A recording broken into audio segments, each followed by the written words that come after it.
सेलम की डायने 1692 की वहशी सुनवाई की सच्ची कहानी द सेलम विच ट्रायल्स।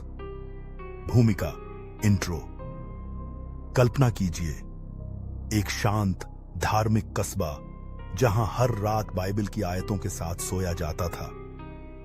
लेकिन फिर एक दिन वो कस्बा चीखों से भर गया।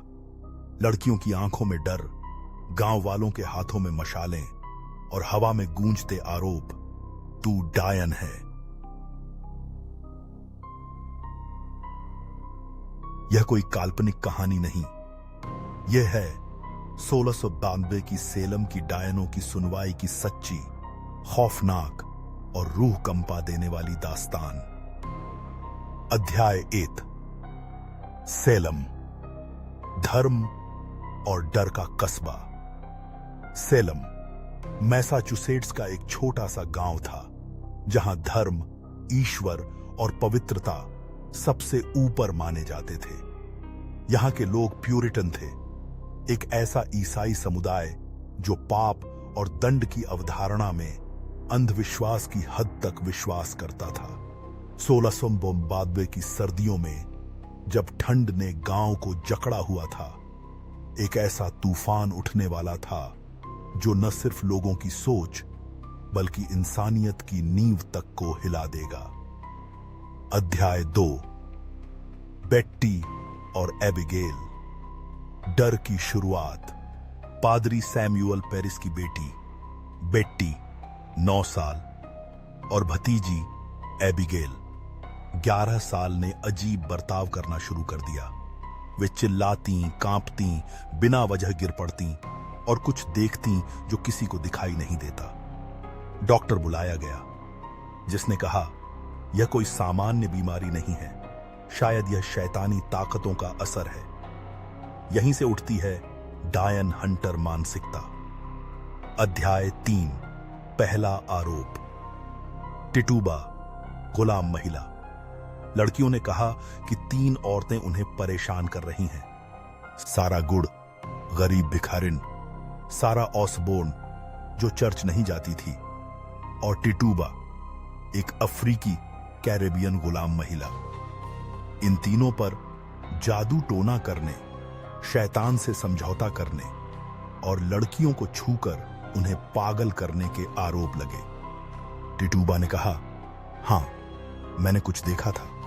एक काली बिल्ली, एक भेड़िया, और शैतान ने मुझसे कहा था कि उसकी सेवा करो। अध्याय 4।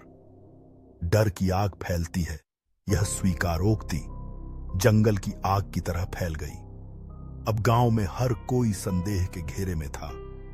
जिस औरत ने अपने पड़ोसी से झगड़ा किया, डायन जिसने बिना शादी के बच्चा जना, डायन जो रात को अकेली निकली, डायन। डर, संदेह और धार्मिक कट्टरता अब एक हथियार बन चुकी थी। अध्याय 5। सुनवाई या नरसंहार।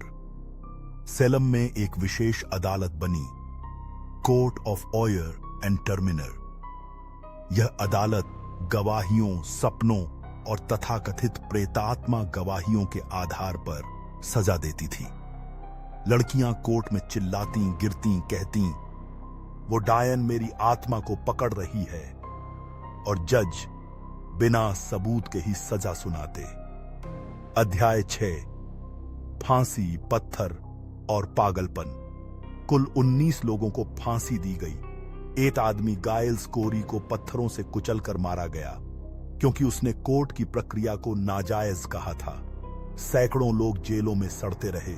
कुछ ने झूठा कबूल किया ताकि जान बच जाए, लेकिन समाज से बहिष्कृत कर दिए गए। अध्याय 7।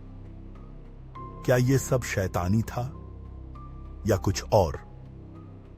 आज इतिहासकारों का मानना है कि बेट्टी और एबिगेल की परेशानियां शायद मानसिक बीमारी, हिस्टीरिया या एयरगोट नामक जहरीली फफूंद के कारण हुई थीं, जो खाने के अनाज में लगती है और भ्रम पैदा करती है। पर क्या यह संयोग है कि हर आरोपी स्त्री थी? क्या यह धार्मिक अत्याचार नहीं था, या क्या वाकई वहां कोई अंधकार था जो सबको निगल रहा था? अध्याय 8। मास हिस्टीरिया या अलौकिक साजिश। कुछ शोधकर्ता मानते हैं कि यह एक मास हिस्टीरिया था, जहां एक झूठ, एक डर ने पूरे समुदाय को निगल लिया। पर गांव के कुछ बूढ़े आज भी कहते हैं कि सेलम की जमीन अब भी शापित है। रात को वहां सिसकियां आती हैं।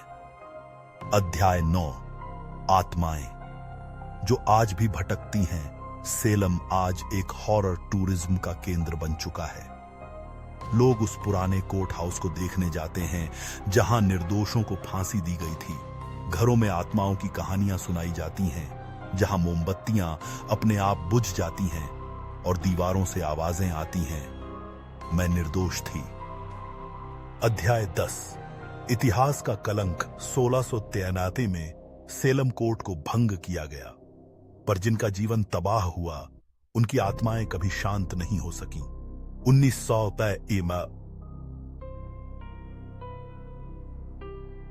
में अमेरिका ने पहली बार इन फांसी के शिकारों के लिए माफी मांगी। पर सवाल यह है, इतिहास ने हमें क्या सिखाया? क्या हम अब भी किसी अलग सोच वाले को डायन कहकर जला देते हैं? क्या हमारे भीतर का अंधकार आज भी जीवित है? निष्कर्ष, सेलम की कहानी महज इतिहास नहीं, यह उस डर की कहानी है जो अज्ञानता में जन्मता है। यह उन चीखों की कहानी है जो सैकड़ों साल बाद भी हवा में तैरती हैं। और याद रखिए, अगली बार जब आप किसी पर उंगली उठाएं, शायद वो सेलम की एक और शुरुआत हो।